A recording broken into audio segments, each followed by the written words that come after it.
Merde, on pourrait peut-être en faire une vidéo.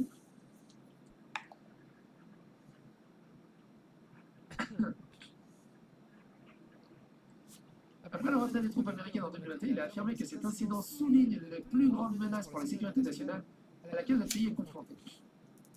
Mais il a également profité de l'occasion pour intensifier sa campagne contre les autres migrants, dans des propos politiquement chargés qui allaient bien au-delà de l'Afghanistan, au moment même où son administration s'apprête à réinterroger certains réfugiés admis sous la présidence de Joe Biden et à révoquer le statut de protection temporaire pour ceux provenant de plusieurs zones à risque dans le monde. Bref, on verra bien ce que ça va donner dans la suite. J'étais pas là, je vais te dire.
réunion passe en mode gamers pour les fêtes. Et vous avez jusqu'au 24 décembre pour en profiter.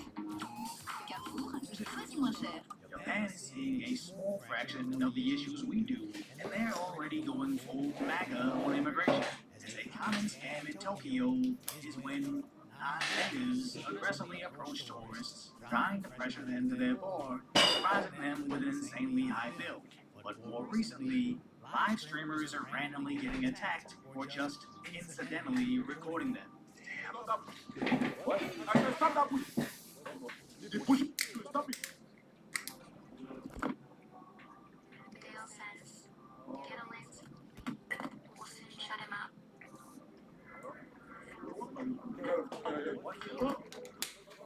Oh, bro. Go! These guys weren't even trying to expose their scam, but seeing a camera is apparently all they need to justify an attack.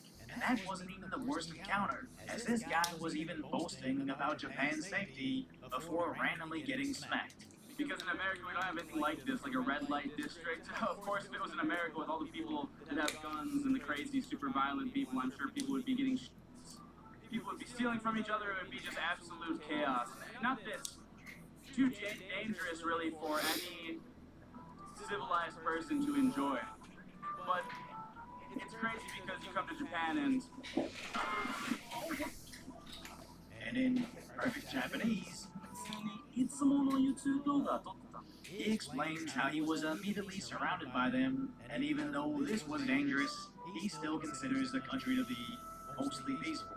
It's sad to see a place like Japan, notorious for being a pristine example on how a large city can still be safe, somehow gets plagued with the same crime in other countries because of the non-natives. Now, the Japanese have been noticing as President Trump and his nationalist policies have been gaining support, where Toyota's chairman was even seen decked out in Trump shady clothing, and even their new prime minister shows open support to President Trump. Now, don't be mistaken by her position on top of their liberal Democratic Party, as in Japan, that's their conservative and nationalist party, which is looking into the effects of immigration, digging into the arrest stats of Japanese versus foreigners, finding that visitors get arrested 72 times more. Now, I'm not a math Asian and can't completely rely on their translation, but it's undeniable that Japan is clamping down on immigration, just like Trump is in America, as their new minister in charge of foreign nationals is a Japanese woman from America, and she immediately wants to enforce stricter immigration control. Japan is only seeing a small percentage of newcomers compared to America or even Europe, and they're already looking to close their borders. As the sad thing about safety is it doesn't take that many people to completely obliterate it, where their government is just catching up to what Japanese businesses have been doing for years now. And I've seen plenty of complaints about these practices, but I'll never understand the demand of making a place that hates you required to take your money. As back in LA, I lived next to a taco shop that loudly advertised cheap prices in their windows. But whenever I went alone or with other Asians, the totals came up to being nearly double of what they should be. But when I went with anybody Hispanic or even Filipino, the checks were cut in half. Later finding out it was just an open secret, this place charged people that looked like me double. But despite their food being delicious, I stopped going there, as why would I support a racist business? Now did I cease going to all Mexican food restaurants? Of course not. That's why I applied that awful behavior of one place to everywhere that looks like them. And just because they do it to me doesn't mean we should do it back. But for some reason, we've entered an era online where people demand they keep their so-called enemies afloat. As Japan's immigration rules angers who is excluded. Japan has been notorious for keeping out foreigners, and Japan is facing a massive crisis. It's facing a massive crisis of population growth. They are realizing that they have to open the doors for Africans. But they don't want the Africans to be mixing with the Japanese people. How can we just continue to just be treated injustice? What do you guys think? Just let me know in the comments. What do you think? I don't know about you, but if I found out an entire country openly stated, Americans or less than, so here's some rules to prevent them from entering, I wouldn't rush to social media to cry, why won't they let me fix their country? As if they're judging me from the outside, it's only gonna get worse once I'm there, as the fact that someone would have this sense of entitlement to entering makes me believe this isn't going to be a net positive. So if Japan fails, at least it fails as Japan. It's just insane to think we covered this just over a year ago, and it only took the Japanese to see this mildly annoy their public transit for them to go full MAGA or MAGA. New York, une ville bâtie par les immigrés. Ici, plus de 500 000 clandestins travaillent chaque jour. Parmi eux, de plus en plus de Français. Il serait 10 000 à New York.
Boy, howdy, do I have a wacky update for you. If you're standing up, you're gonna want to take a seat. This is big. This will wake your grandma up.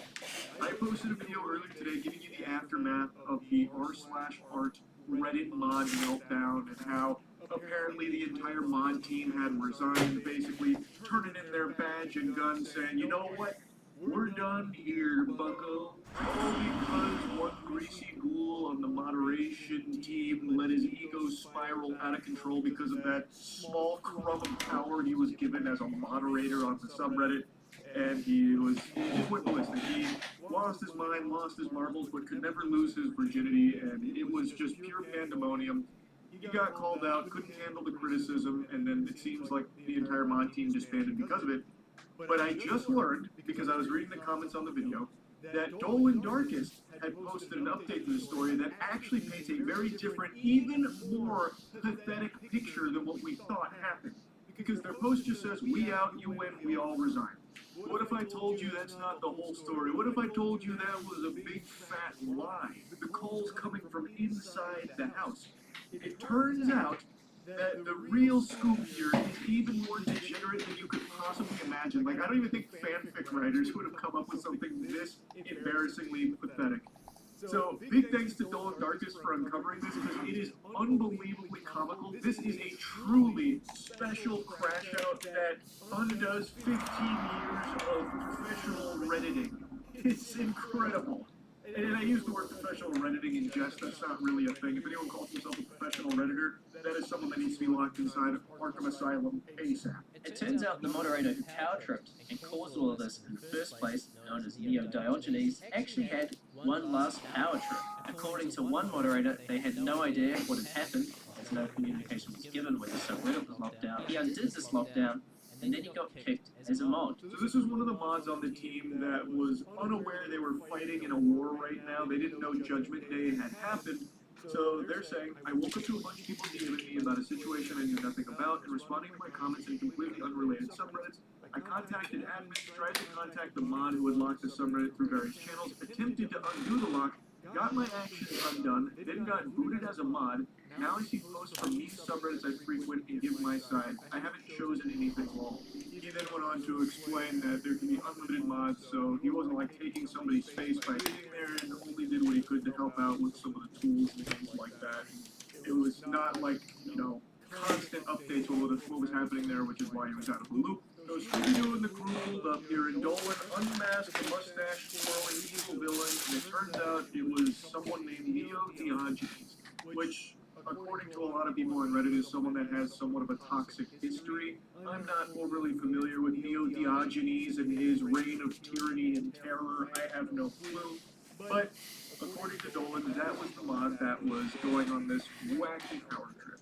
And this mod here is saying that they actually tried to lift the lockdown, which, tried to get them out of DEF CON, ended up putting their own asshole in the crosshairs of superstar sniper Neo Diogenes, and he enacted revenge. He reinstated lockdown protocol and then booted this mod. The only other active moderator I could find also posted that they didn't leave voluntarily, calling the mod that kicked them stupid, and providing proof they were randomly kicked, saying it was definitely just one mod crashing out. This is another r/art moderator echoing the same sentiment as the previous one about getting kicked randomly. So basically, Neo Diogenes was purging. He was on a fucking crazy crash out, leaving bodies in his wake. I don't have access to any logs anymore, but I can post this as proof that I didn't leave voluntarily. You don't get these messages when you leave a subreddit on your own. I'm not sure which mod did it, but they're fucking stupid in any case, and then they posted the screenshot. The other message Dolan highlights from this mod is about how they believe it is one mod crashing out, which I think is the correct theory here. I think that's pinning the tail on the donkey. And keep in mind, all of this started because the person whose post they removed messaged him asking, "Are you really going to do this because I provided information?" That's what started all of this. Someone just messaged the mod, loosely questioning their decision, like with the enforcement of their rules, because it was a bit of a stretch. And that's what started all of this. Someone dared have the gall, the chin, the strong chin, to question Neo Diogenes.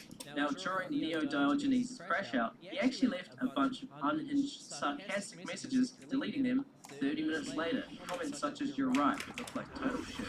It's why we quit. It had to be done before that because we obviously suck. One, we quit, go and live life until this channel.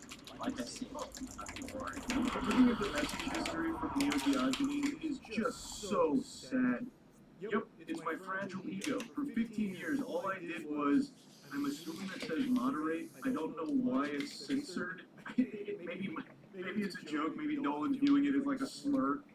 And Reddit. Sometimes simultaneously. Holy shit, this guy's like an X-Men mutant. He's able to moderate and Reddit at the same time? What the fuck? I didn't know anyone could be so powerful. I was blissfully unaware that superhumans like this existed amongst us mere mortals. Wow, what crazy talent! God, the tone of his messages is truly insufferable. Just playing the world's smallest violin for his pity party and no ambulance showing up. Yep, that's right. It was a temper tantrum. I've learned my lesson. It's why I'm not going to be a mod again. I'm not cut out for it. Sure, whatever you want to call it. Either way, the result is what you see. You're right. It would have been a good idea in hindsight and all that. You're right. We look like total shits. It's why we quit. Better to be done with all that because we obviously suck at, well, everything.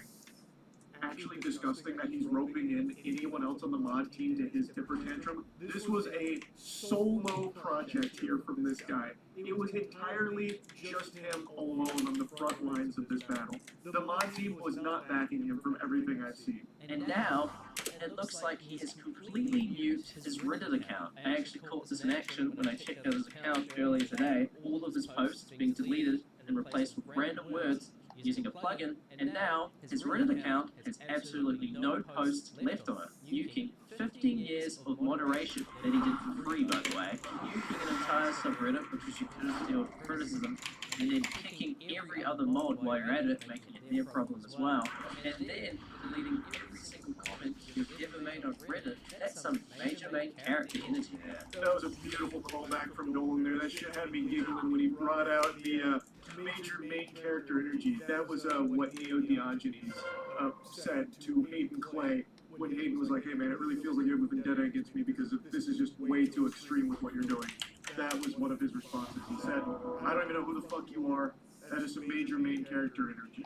So, based on this investigation here, with all available evidence, it seems that post, we out, you win, we all resign, was very misleading. The truth, hidden in the pudding here, is that one mod was going through a very impressive crash out, and while still power tripping, sucking their own dick, kicked the other mods of r/art, then made that post, making it seem like they all banded together in unity and left together as a result of the backlash from this guy going off the rails. That is a nefarious plot right there. That is dubious, to say the least. So now all the other mods that seem to not be on his side at all have now been roped into it because of him kicking them, making that post, making it seem as though they were still suckling off his nipples there. Like, hey, we're in this together. Like as if they were backing him up. But that's just not the case, it doesn't seem. That's crazy to go this far. So he kicks all the other mods and then deletes his entire 15-year Reddit history, and it seems like Reddit is the most important thing to this guy's life. So that is a big fucking deal. All because the guy whose post you removed dared ask for more clarification and if there was any wiggle room to maybe, like, instead of delete everything, just remove that comment that he believed was violative. Because someone dared ask him a question and try and, like, expand and question him, it started this crash out. That's unhinged. And I'm not exaggerating either. It was one message that set this guy off. They hadn't talked previously from what I could see. When that post was removed, he just asked, hey, are you really going to remove it because I gave a little extra information? And immediately he goes into, like, combat stance. He's like, all right, it's time to get pugilistic. You ready for fisticuffs? I'm gonna maybe delete your entire post history. Would you like that? I could do that if you want. And the guy's like, okay, bud, calm down here. And he's like, okay, calm. Like, that's it. He took the smallest, most trivial nothing burger and blew it up into this. I just can't, like, it is a very special crash out. And also, my apologies to the mod team. I had no idea that he was using you like puppets in his game here. He was the chess master and you were pawns on his board. I didn't know, and I apologize for, I guess, making the assumption that you were all, you know, fighting together here based on his post saying that you were, or implying that you were. And I'm going to be super honest with you here, sports fans. It's hard for me to even be mad at this mod anymore. It has become so fucking cartoonish at this point, this level of pettiness.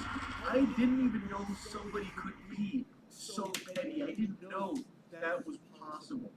And from what I can tell,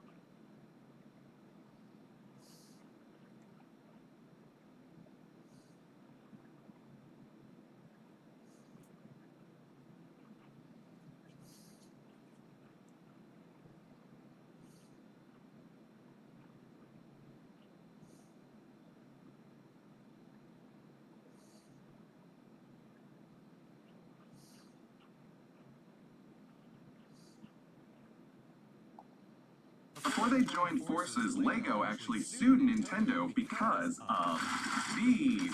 These are Nintendo blocks, NND blocks, created by Nintendo in 1968. They look very similar to Lego bricks. However, under the hood, it's a different story. They click together very well, almost too well, not too easy to pry apart. Compare that to your regular Lego brick, which has much less clutch power. I'm pretty sure that these are made out of cellulose acetate, which is also what Lego bricks were made out of in 1968. And check out the bottom of these round pieces that come together. Oh boy, a lot of clutch power. I don't know if this is coming off. Let's try putting another one on top of it. Yeah! How did I get this one off now? This is probably not improved use of this device.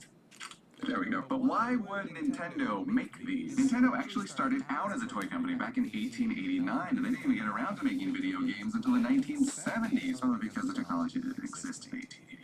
Lego sued Nintendo for copying them, but Nintendo won that case because the bottom of their bricks were different enough in design. Nintendo and Lego have patched things up since then. Maybe one day they'll even bring these back. Before they joined forces, Lego actually sued Nintendo.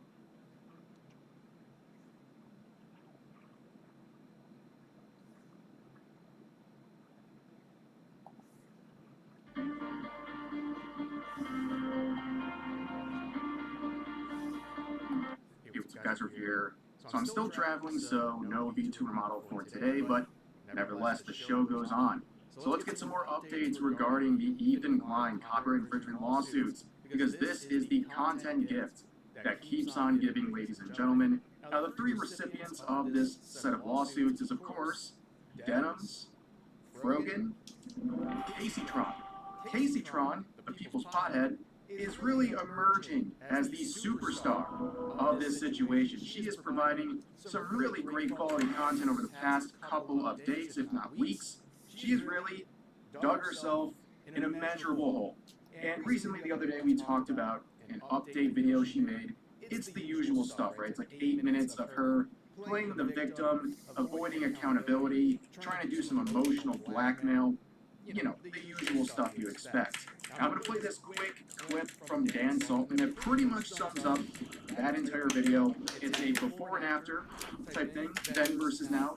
Her initial reaction to the lawsuit versus her reaction now. Ethan Klein, blast you to fucking hell. No, like, what the fuck? Oh, this no good motherfucker and his ugly ass wife. Fucking cunt. God. So, first of all, my intention of this statement is not to blame Ethan Klein or accuse him of malicious conduct, so please refrain from making any hateful posts about him. If he believes he has a copyright claim, he is entitled to pursue it. My intention is to shed some light on the financial strain this is causing me and my family, and also why I made a settlement offer to Ethan. Well, if it isn't the consequences of my own actions. Yeah, her strategy of mocking Ethan, his wife, his family, and the lawsuits generally didn't really help her case when she tried to make a measly settlement offer of $17,000 when Ethan is seeking $150,000, and now she's finding out, and absolutely nobody who's looking at the situation objectively feels sorry for her whatsoever. It turns out that trying to play the victim while being clearly in the wrong and calling yourself an innocent white woman being attacked by Ethan, it's just not enough to fix the mess she has created for herself. In fact, she recently upped the fundraiser goal of her GoFundMe from $100,000 to $250,000. And yeah, she is light years away despite the pathetic efforts of people like this who are very misguided in finding new and exciting ways to waste their money by giving to this GoFundMe, including people on monthly payment plans. That is crazy work, ladies and gentlemen, but that's where we left things off the other day when we talked about that set of updates regarding the lawsuits. And she has recently streamed since then a true copium session where she's sitting in front of this meme format with the flames and the guy sitting in the chair saying, "This is fine." I mean, this is like unironic. Like, everything is burning around you. Like, this is really, really bad. And she spent the stream whining about the incels and how it's this giant conspiracy horde of incels who are attacking her, whether it's XQC or Asmongold or Ethan's fan base. They're all just in on this gigantic effort to, well, I guess, make her accountable for her own actions. I have been on this platform for 10 plus years, speaking out against misogyny in the space, and that's why I have the ire of so many incels, as you have seen. And to be clear to the incels, no, I'm not saying Ethan Klein is an incel. I've never made that claim about Ethan. But Asmongold and XQC are a different story. First of all, let's make this clear. She is not fighting misogyny. Her idea of fighting misogyny is essentially going on Twitter and calling people incels every 5 minutes for eternity. That is not really fighting the incels that she thinks. This is her only tactic. Oh, I'm in trouble for something. Oh, I messed up. Incels. The incels did this. It's really pathetic. And she talks about all these people being incels or the leaders of incels. Like, I'm glad you clarified that Ethan Klein is not an incel, despite the fact that you routinely say he's a leader of incels. He has an incel community, whatever that looks like, a hive mind of incels all banding together to attack poor, innocent white women like Casey Tron. In terms of Asmongold, like, I don't know, man. We don't know for sure, but he's had girlfriends over the years, so calling him an incel, an involuntary celibate, is probably a stretch. And then XQC, I mean, he's had a lot of serious relationships, so again, I think that's a bit of a stretch, to say the least, but she would continue on with the next part of her cope session. She talks about the incel rage. Like, I'm just telling you, all of this incel rage and ire towards me comes from the fact that at one point in time, I called these men out for their misogyny, or I called their friends out for their misogyny. And the misogyny ranges from basically like sexual harassment to straight up like rape and abuse. Like, the reason why Asmongold keeps on saying that I've lied on people, he's talking about Tectone and Rich Campbell. Yeah. So yeah, if you're wondering why I have so much of the ire of the incel crowd, that is why. Oh boy, this is a really interesting one right here. So she talks about this like wide range of incel backlash. Like, I don't know if you got proof of any of that. Is she talking about herself in the backlash she's getting? That's a pretty random and crazy set of allegations she's making against the incels for violations. Everyone who's ever criticized her, ever, including women, by the way. But anyway, she goes on to this whole like series about the type of people that Asmongold and others are defending or surrounding themselves with, and she brings up Tectone, and of course she's referring to the allegations he has faced, which of course is just allegations. They happened about a year ago from an ex. She claimed he abused her, and she provided no evidence to back up any of these claims. Since then, there's been no police reports, there's been no lawsuits filed.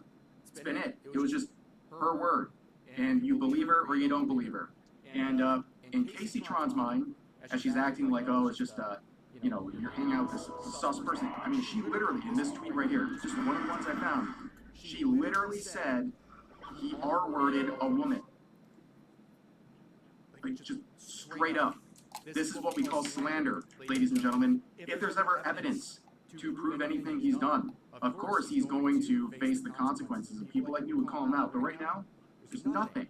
There's just someone making an allegation. Casey Tron jumped on board. She also mentions Rich Campbell. For those who don't know, a guy who lost millions as a result of allegations from a former friend, I guess that's how they describe the relationship, who claimed he assaulted her. And of course, Casey Tron at the time, back in 2022, not only jumped on the bandwagon trying to cancel him and deplatform him from everywhere, she came out with a statement claiming there were several other victims. Of course, she provided no proof and no names of these people making allegations, but she insinuates, she claims he is a serial abuser. Now, since then, we covered this about a month ago, the person making the allegations who filed a lawsuit against Rich Campbell for assault, she has dismissed her lawsuit and basically apologized to Rich Campbell and said she wishes him the best in future endeavors. It sounds like the whole thing has been completely dismantled. This guy lost millions, lost every opportunity, lost friends. And of course, there's no update to this. There's no apology for Caseytron. There's no articles updating this who are proud to share the allegations. He's finally back streaming. Like, it seems like he's getting his life back. His friends are coming back to him. But yeah, she was one of the main players in that, and it's just crazy to see her so flippant about it. But let's continue on to the next clip here, where she talks about the slop-tubers. There's like a whole sector of incel drama slop tubers that have made videos on me, and a lot of these videos will have thousands of viewers. And then if you like look at the quality of the video is like actually really dog shit low quality, which I think really like speaks to the bot farming and the botnet. I don't know. Like, you cannot convince me that some of these incels are as popular as what their numbers show. Like, I'm not saying they don't have any popularity, but I'm like, something's off here. Something's off. Something doesn't seem right. Okay, so as always, anytime someone using the term slop tuber, you're probably dealing with a slop tuber. Okay, if we're all being in the slop here, let's just be real of who we are. She is talking about low quality content. I mean, she's literally just sitting in front of the screen blabbing about stuff. I mean, most of her streams are watch along parties or karaoke. It's stuff that involves other people's copyrights. She's basically just dangling shiny keys in front of her audience, and hey, you know what? She can do whatever she wants, but she acts like she's some epitome of quality content. So it's funny that these slop tubers get under her skin so much and they're so beneath her. And that also blows her mind that people don't like her. I know, there's a reason why people click on videos about Caseytron, because a lot of people don't like her. Outside of her orbit, outside of her echo chamber, people don't like what they see. And the further you dig on this woman, the crazier and crazier it gets. I mean, we're not even scratching the surface. There's a lot more to her background, but I'm just focusing on the stuff involving her recent claims, especially those involved with the lawsuit. But she also accuses the slop tubers of bot farming. Now that is copium on a level we haven't seen in quite some time. But let's finish with one more clip where she starts playing the victim on a just incredible level. Like, whenever I'm not working, it gives me anxiety. And yes, this is literally me working. I don't know what to tell you, incels, if you're watching me, but yes, this is literally my job. I, like, do taxes on this. Like, that's the other thing that gets me, is the way, like, all of these people are acting like I'm going to have to quit streaming and get a real job working at McDonald's. Like, girl, you realize I make more money streaming than what I would working at McDonald's. Like, what is this logic, you dumb incel? But anyway, I will be streaming. I'm not going anywhere. I know, like, Asmund Gold and XQC think that for some reason this is going to, like, be the end of me. I don't know if they think that I'm going to quit streaming, or if they think that they're going to finally bully me enough into, or whatever. I don't know what they think, but I'm going to be here for a while. So basically now she's saying that everyone wants me to go work at McDonald's and that she wouldn't make as much money at McDonald's. Well, first of all, shot at McDonald's, but yeah, eventually this could be the result of a lot of people like Caseytron. Welcome home, as they say. But basically, she's trying to say that all these malicious actors, all these people like Asmongold and XQC and Ethan and the slop tubers and the incels, they all want her to quit. She even implies many times that they want her to end her life and all these things. It's not true. I can speak for myself, and probably most of those people just mentioned. Nobody wants you to take your life. No one wants anything beyond reasonable like that. In fact, people like myself, I don't want you to quit streaming. In fact, I want you to do more. I want you to up your game and create more content, because you are a content mill for so many people. Think about that. You know, that is really the gifts of Caseytron. She's actually kind of like a humanitarian, if you will. She's a giver, because she provides so many people with free content. It's actually kind of impressive. But of course, the crying wouldn't end there. She would return to Twitter and just start losing her mind. So there was this reply from Asmongold where basically he was arguing with someone, basically saying, you know, what's the big deal? We all do copyright stuff, and he's like, this is the reason why I hope Ethan Susan wins, because you guys will not let her take accountability or gaslighting people, yada, yada, yada. And then this person, Holly Cannabis, who is Casey Tron's sister, of course her last name, or name on here is Cannabis, but she writes a long plea to Zach Asmongold, saying how Casey Tron sacrificed her 20s to take care of her family, and their childhood homes got foreclosed on. They spent 10 years living with housing instability, and their mom is deaf, and blah, blah, blah, blah, blah, blah, blah.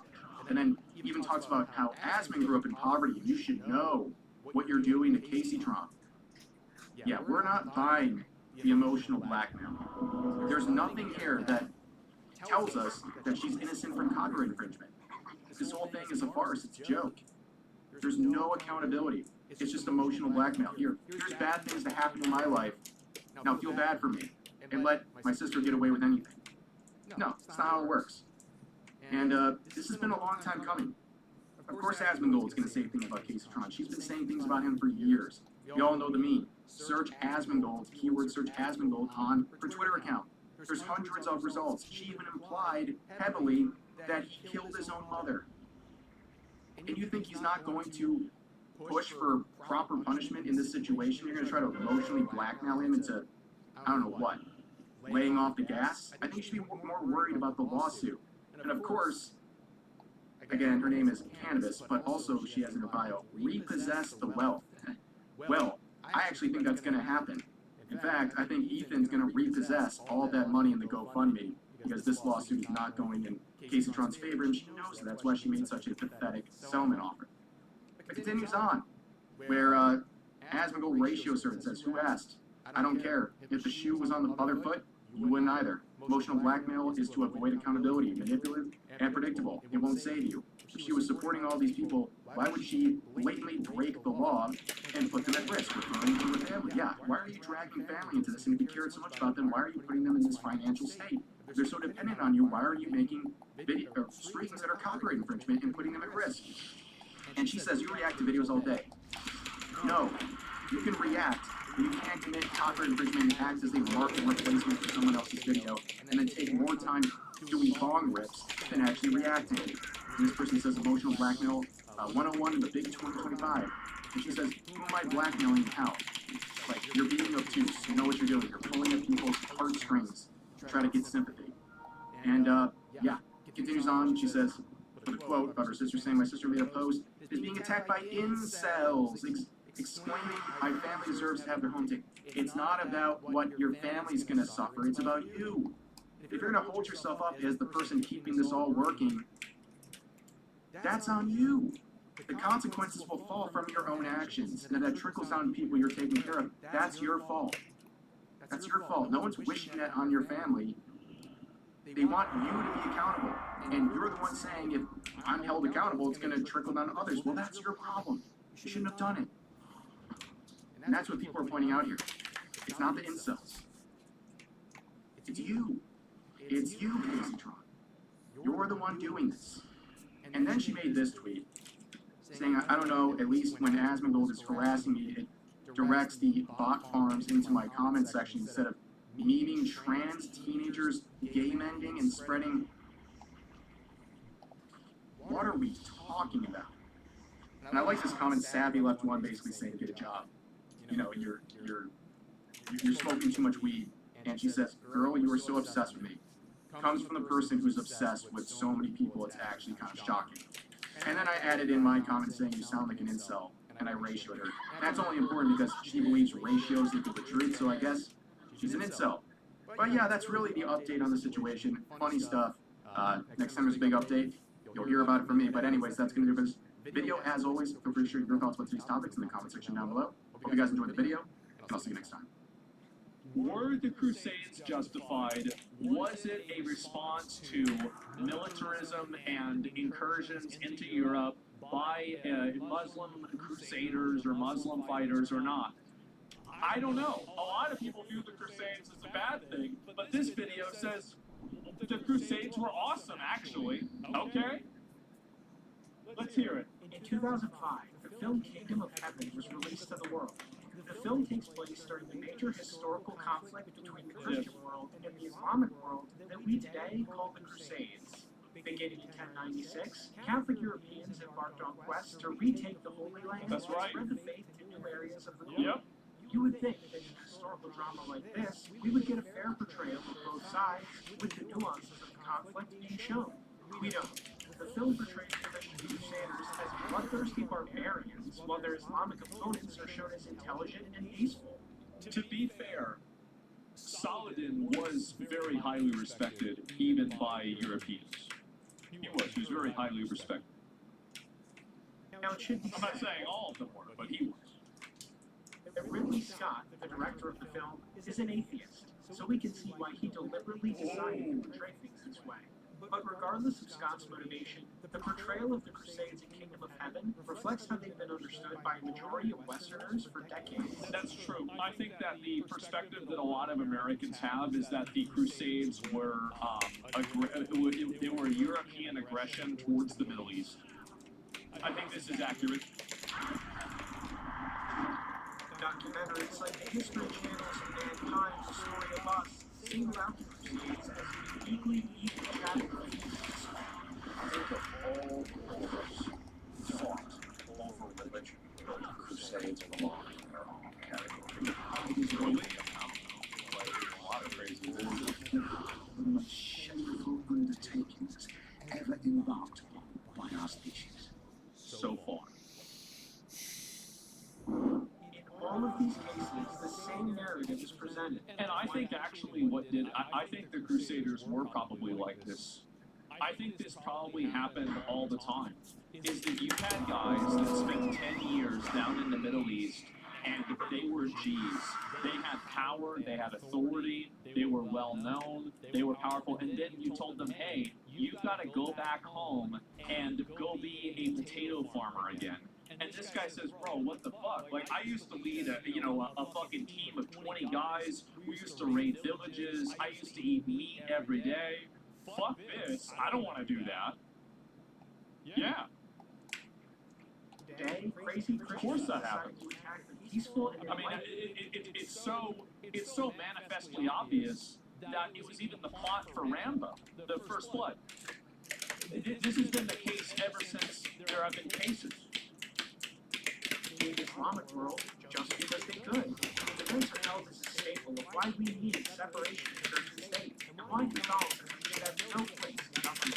We were led to believe that if Christians have power again, they'll It's start. very obvious Catholicism does have a huge role in government. Like, I mean, in the same way that, Muslim countries are generally, informed, their laws are informed by Sharia law and by their own culture.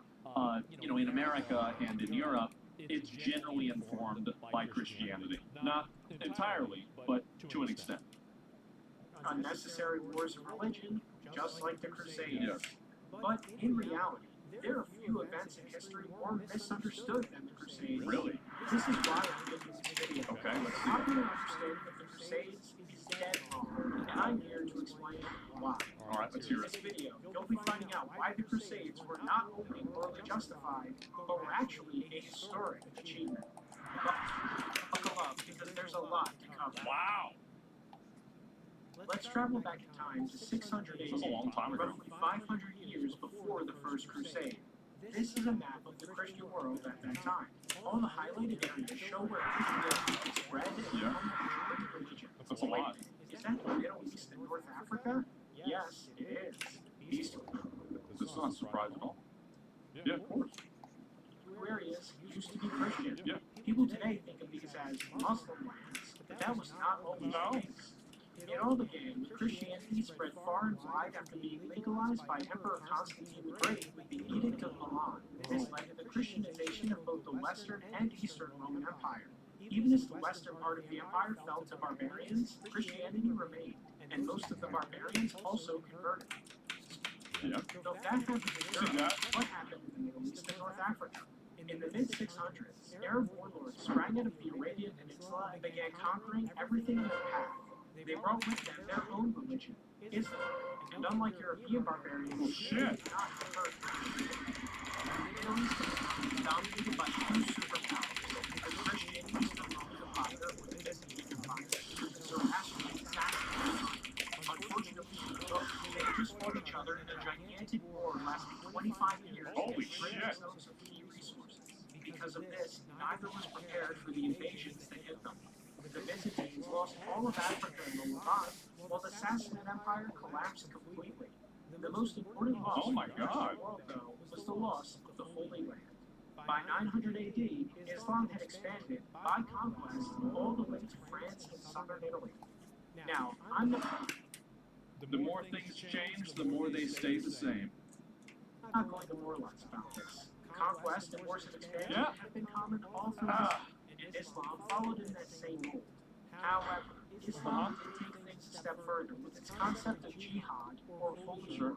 Muhammad was a conqueror who took slaves, and Islam has sought to emulate his example ever since. As a side note, this is also why slavery has always been common in the Islamic world and continues to be practiced there to this very day. But regardless of the I hear that a lot. They have slaves still. gravity of Islamic conquests, they were, nevertheless, the world.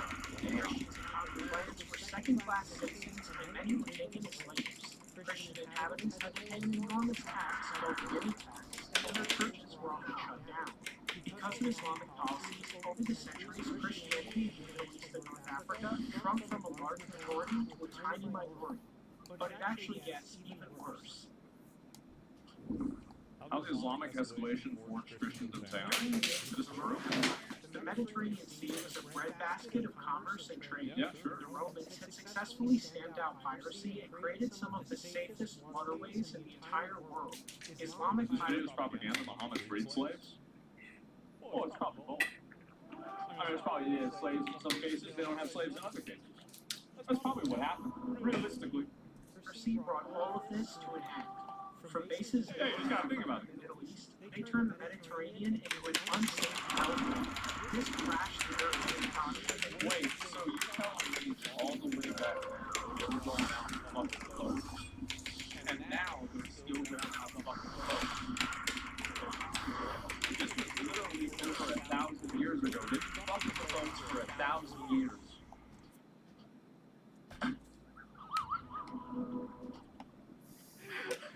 Thousands of years. We're doing these guys fucking with boats. Oh my god. Europe was a miserable place for commerce for almost What they do, yeah. Islam's so-called Golden Age came at Europe at Christianity's expense. This is the true reason many consider the years 600 AD to 1000 AD a dark age for Europe. That's because of volcano. Literally cut off from the entire world and constantly under attack. It was in this hellish environment that Christendom finally started to have enough. The first rumblings for a crusade in 1846, when an Arabic expedition to Sicily sailed up the Tiber River and sacked St. Peter's alone.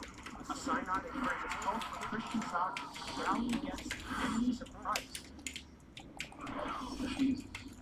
And the Pope, Leo IV, offered a heavenly Wait, don't now.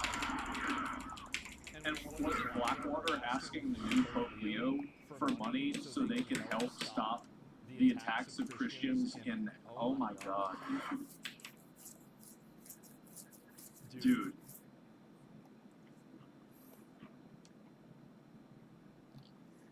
or to those who died fighting Wow. the Muslims. But it was around 1000 AD when things really escalated on multiple fronts. In the West, Islamic Caliphate of Cordoba in Iberia began expanding north. It conquered, burned, and enslaved its way through multiple Christian cities, including Barcelona and Leon. Oh! This expansion I know that one. finally provoked the Christian kingdoms to launch the Reconquista to retake Iberia from Islam. But if things looked rough in Western Christendom, they were even worse in the East. In the late 900s, a Central Asian Muslim group called the Seljuk Turks began migrating into Anatolia. The Turks! In 1064, they completely conquered Armenia and sacked its capital, Ani. Holy The city shit. never recovered from this brutality and remains a ruin to this very day. Wow. Almost all of the Armenian population had to migrate southeast to Cilicia, creating an entire new kingdom called Cilician Armenia. In other words, Islam had made the Armenian homeland unlivable. The Turks then turned their expansion into the Byzantine Empire. They began invading western Anatolia in droves. The Byzantines tried to launch counterattacks, but were ultimately defeated at the Battle of Massacre. After this defeat, Turks began mass migrating. I didn't know this much shit happened before the Crusades. I had no idea about this. Anatolia, completely completely altering its demographics. Another region of the Christian world had just become Islamic by force. Man. Here's how historian John J. O'Neill describes the circumstances. These, then, are the major political events which prefigured the First Crusade. Within a span of 35 years, the Turks had seized control of Christian territories larger than the entire region of France. Holy shit. And now they were a real threat to That's crazy. Wow. Europe. Now, by this point, the Byzantine Empire realized it was incapable of stopping the Islamic hordes by itself. Emperor Alexius Comnenus made a desperate appeal to the Pope and Western Christendom for aid. This was a major deal, because Eastern and Western Christendom had been in schism for almost 50 years by this point. So they came together? The Pope and the Orthodox patriarchs did not get along, Right. to put it lightly. But the issue had become that serious They actually kicked down. that they were now willing to cooperate. Damn. What made matters even more urgent was that Turks had begun persecuting Christian pilgrims in the Holy Land. Priests like Peter the Hermit, who had become one of the greatest advocates of the Crusades, witnessed this firsthand. This is the geopolitical environment that led to the First Crusade being called. Now, does it seem unreasonable when you get all of this other context? This is what Catholic Europeans knew about Islam on the eve of the First Crusade. Muslims were enemies of Christ. They waged wars against non-combatants and enslaved women and children. Yes, yeah. They had conquered all of Iberia, Anatolia, and threatened Right. France and Italy. It was important that this all happened at the turn of the first millennium. By this time, the elites of Europe were finally starting to become much wealthier and better educated. They were developing a much stronger grasp of history and world affairs. Europe was safer and more interconnected than any time since the Roman Empire. They were beginning to truly understand just how much damage Islam had done to the Christian world and how much of a civilizational threat it still represented. All the pieces were now in place for the Crusades to be launched. So did the Pope actually just... Did he say... I don't know how this happened, In really. 1095, the moment had arrived. Pope Urban II called for the First Crusade to retake the Holy Land. So so the Pope actually called for the Crusade. Oh, fuck. And drive back Islam. It would be the first of many.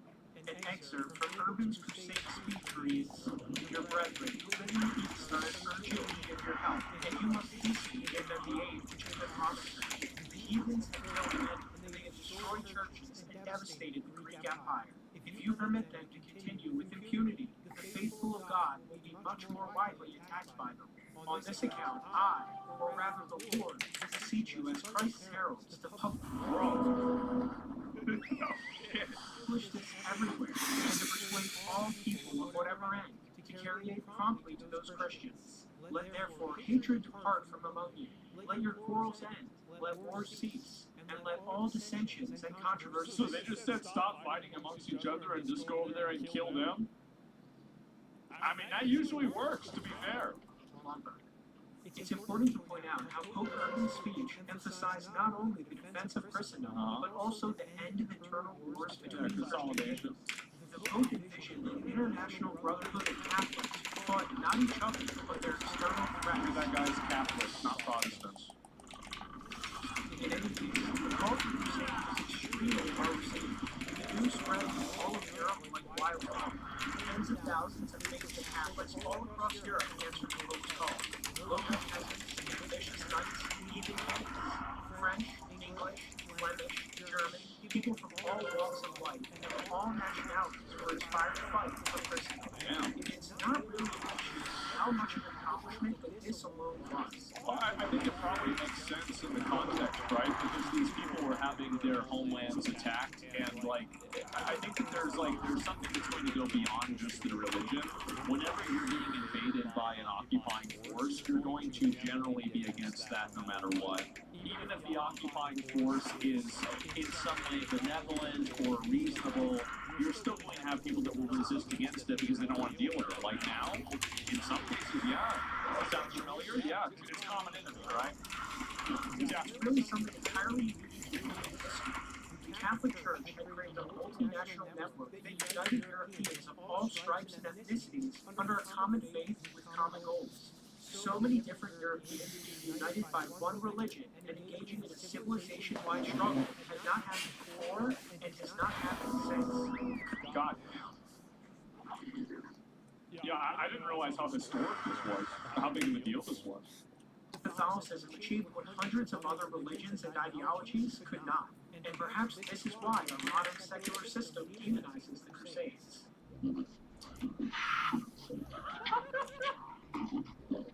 The voice.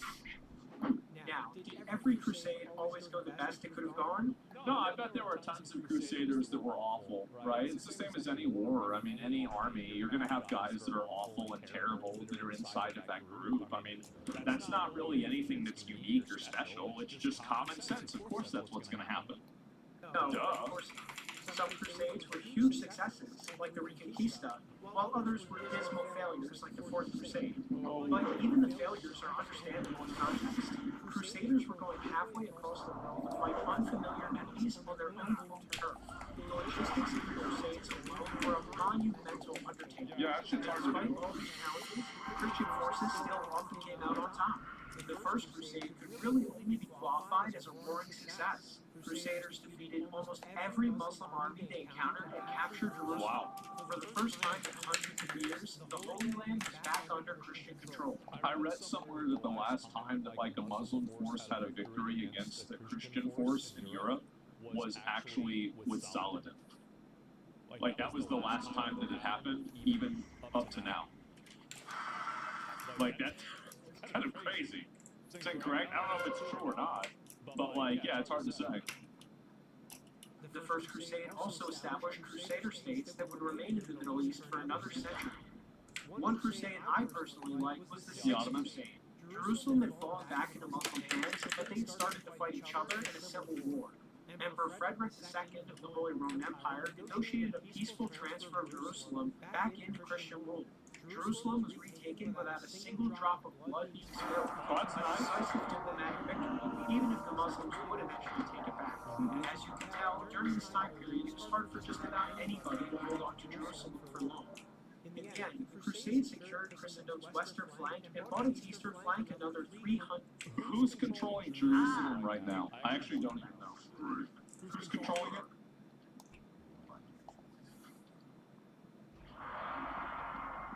Israel. So, the Muslims and the Christians fought over this and fucking died. Millions of them died for this shit. And neither of them have this. Israel has the Jewish people have it now. Israel has it now. Is that right? So all this was for fucking nothing. They got third party. Wow. That's crazy. Years. It wasn't until the emergence of the Ottoman Empire in the 1300s that Islam once again threatened Europe. But even when that happened, Crusaders once again went out to stop them. The Crusade of Nicopolis and the Crusade of Varna are two big examples of this. While they didn't succeed in stopping the Ottomans, they did show that Christendom was still capable of uniting to fight common threats in the name of God. And in the end, 300 years later, in the 1600s, Ottoman power would be broken by what was basically a crusade. The Christian League of Austria, Poland, Venice, and Russia united to defeat the Ottomans and drive them back from Europe. Despite all of this, some people say the Crusades failed. But did they? Europe was Christian when the Crusades were launched, and it's still majority Christian today, 1,000 years later, although it is secularized due to modernist ideologies. Ironically, it's only after the Pope lost his power to call crusades that Christianity started to decline. Who said the Pope can't call a crusade? Who decided that? Yeah, who decided that the Pope can't do crusades anymore? The Pope? So he can just change his mind. Yeah, so like theoretically, you could have another crusade. Like this could happen. Europe. But when we look back at these events, history shows it's not a shameful chapter of Catholic history, but the total opposite. The Christian world defended itself and spread the faith abroad after hundreds and hundreds of years of abuse. And that, ladies and gentlemen, is why the Crusades were awesome indeed. This has been Max, and thank you so much for watching. If you'd like to see more videos, please consider supporting the channel. Also, I'm sorry, but like, I cannot get over the irony of the Muslims and the Christians fucking fought and killed each other over Jerusalem for like 1,000 years, and now the Jews have it. Neither of us have it. It's the Jews that have it now. That's crazy. And letting me know your thoughts on it. Yeah. As always, I will see you in the next video. Yeah, I mean, definitely probably a bit of a propaganda video. I mean, I'm sure, you know, it seems kind of obvious that, like, you know, there's one perspective that he's trying to give. But it's interesting to hear it, right? I mean, and I think that it's probably, like, the reality is that it's probably a little bit in between, right? That's what I would kind of assume. Churchill gave it to them? Yeah, what about Space Marines? Well, I don't know. There's the video. Give it a like, guys. And World War I was a religious war? I don't know about that. You should watch the video of epic history. It's incredibly biased, and most of it was wrong. It was nice to finish narrative. Listen, I bet there's probably tons of Muslims that are like, no, the Crusades were awful. Tons of Christians that said, no, they were great. Like, and yeah, wow, big surprise. The guys that are, you know, they're justifying the action that is on their side. Yes, I would have never expected that. I think that there's probably some, I mean, it's the same as anything else, right? Where it's like there's probably a degree of justification, there's a degree of opportunism, and there's a degree of just like geopolitics that go involved with this, right? But I do think that it seems like the Crusades were not a universal, like one-dimensional moral evil. I think that seems to be the case. It's not that they were necessarily always good, but it was not one-dimensionally evil.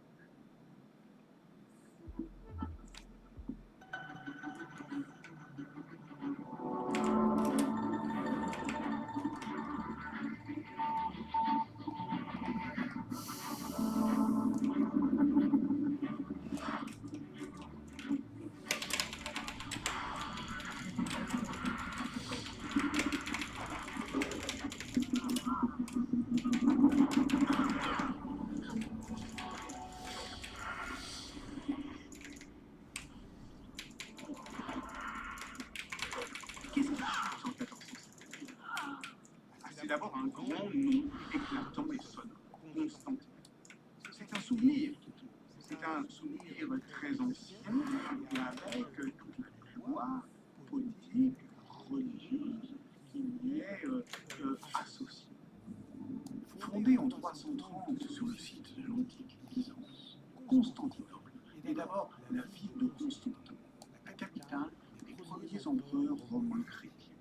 C'est la deuxième Rome, le phare du christianisme en France depuis plus de 1000 ans.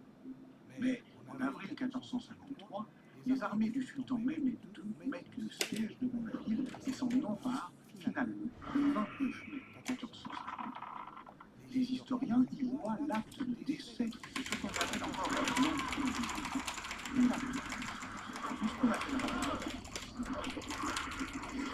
vous savez, à partir de 1453, l'histoire c'est que la dame de dans l'ordre du temps, elle casse en deux la frise chronologique avant le Moyen Âge, après les temps modernes. Pourquoi? Parce que le Moyen Âge était aussi la lente agonie de Rome.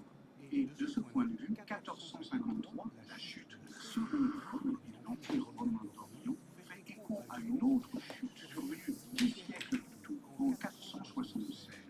C'est la chute de la première Rome, la capitale de l'Empire romain d'Occident. Ce que dit l'expression même chute de Constantinople, c'est qu'on assiste là à la fin annoncée d'un monde. Et tout le monde comprend que, puisqu'on est à un moment charnière, puisqu'on est à un lieu charnière, cette fin du monde précipite l'avènement d'un nouveau monde. Ce nouveau monde, c'est d'abord celui de l'expansion ottomane. L'empire qui se constitue au XVe siècle durera jusqu'au début du XXe siècle. D'ailleurs, l'Europe se construit à partir de 1453 en réaction à la menace turque. Bloqués par les Ottomans à l'est, les Européens vont très vite tourner leur regard vers l'ouest, c'est-à-dire vers l'Atlantique. Et c'est le début de la grande aventure maritime et coloniale vers l'Amérique. Mais puisque ce qui chute en 1453, c'est la seconde Rome, celle qui va relever le drapeau du christianisme en terre d'Orient, Moscou devient la troisième Rome.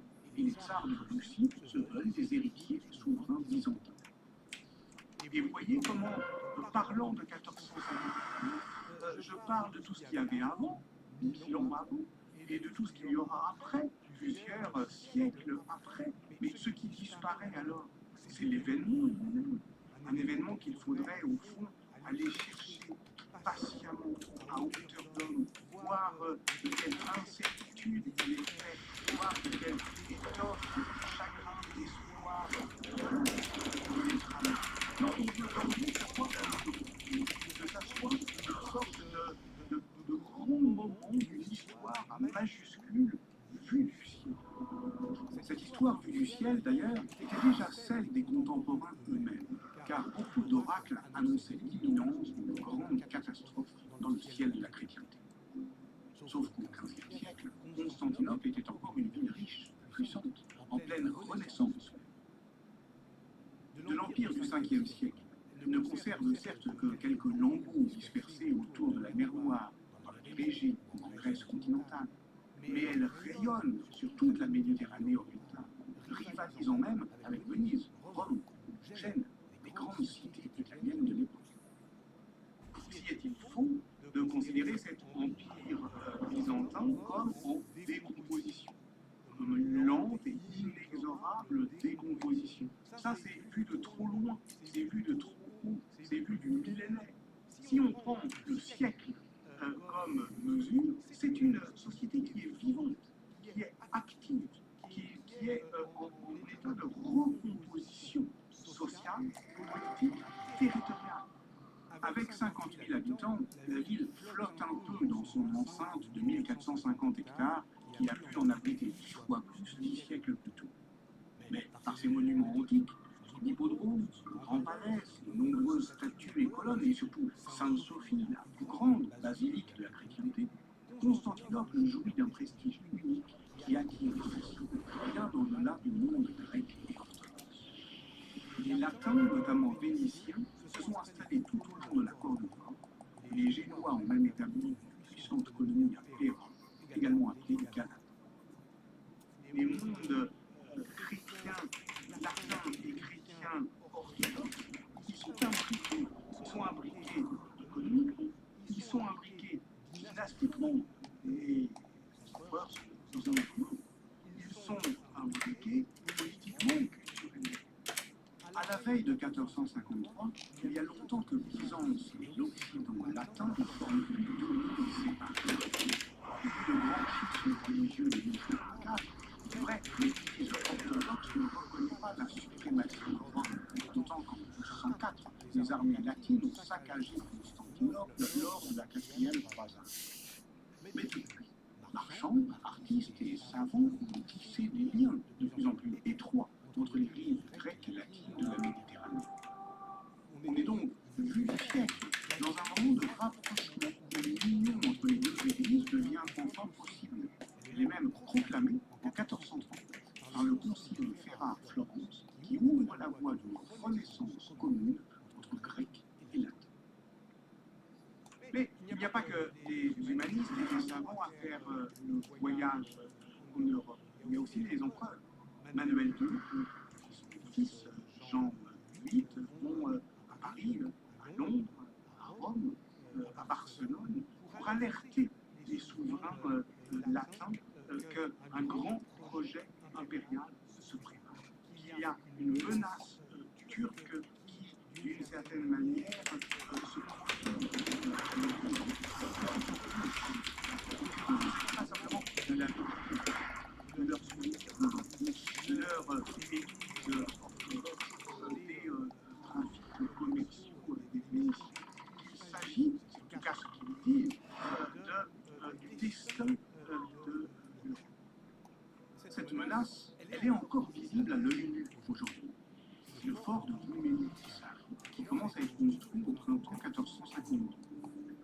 Érigé sur le Bosphore, un détroit qui fait la charnière entre l'Europe et l'Asie et qui constitue la principale voie maritime vers Constantinople, il jouera un rôle majeur lors du blocus du siège de 1453, empêchant renfort et ravitaillement de parvenir jusqu'aux assiégés. Construit en 4 mois seulement, Rimini-Tissari met sous les yeux de tous le danger qui s'annonce. Pourtant, rares sont alors encore en Occident ceux qui se donnent la peine de voir autant héros. Au fond, cette myopie européenne, c'est pas simplement celle des souverains latins du XVe siècle, c'est la nôtre encore aujourd'hui. On attend, y compris lorsqu'on raconte l'histoire, 1453 pour décrire l'intrusion des Ottomans sur la scène européenne. Ils y sont depuis bien plus de temps. Les Ottomans ont d'abord étendu leur territoire à l'est à la fin des mais ils se heurtent aux puissantes tribus turkmènes et c'est donc vers l'Europe qu'ils se sont tournés dès la seconde moitié du XIVe siècle, transférant même leur capitale à Andrinople, aujourd'hui Édirne, en Turquie. En 1371, la bataille de la Marie de Sable ouvre les portes des Balkans. En 1389, la victoire à Kosovo-Moulier les remet du royaume de Serbie.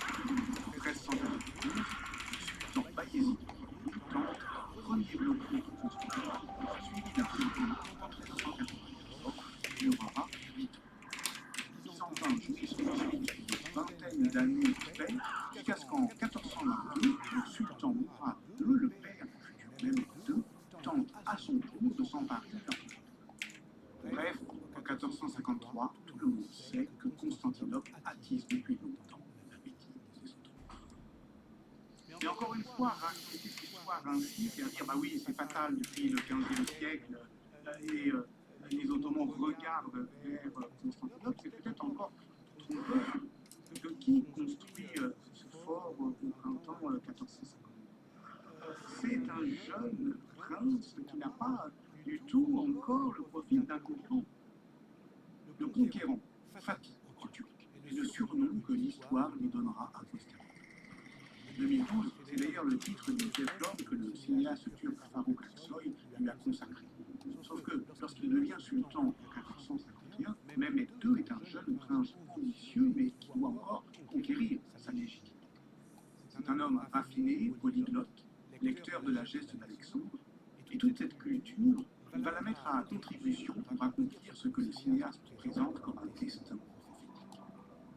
Nous n'avons pas de concordage, cela doit révéler de notre peuple de la quête de nous devons faire preuve de grande patience avant de pouvoir évoluer.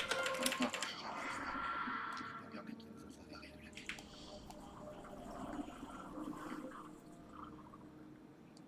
Le projet d'attaquer Constantinople, minutieusement préparé, a été présenté à la cour d'Édirne par Mehmed II lui-même l'hiver 1450. Et puis le 4 avril 1450, Mehmed II s'installe devant Constantinople avec ses machines à guerre, avec son artillerie, avec ses tentes, là, le dénouement qui ce dénouement, la conquête de Constantinople par l'armée ottomane, le film de Faruk Aksoy cherche à en faire un objet de fierté nationale pour le public turc d'aujourd'hui. L'histoire, un grand spectacle. Mais il est vrai qu'à l'époque, déjà, la puissance des Ottomans frappe les esprits. Face aux 7 ou 8 000 combattants assiégés,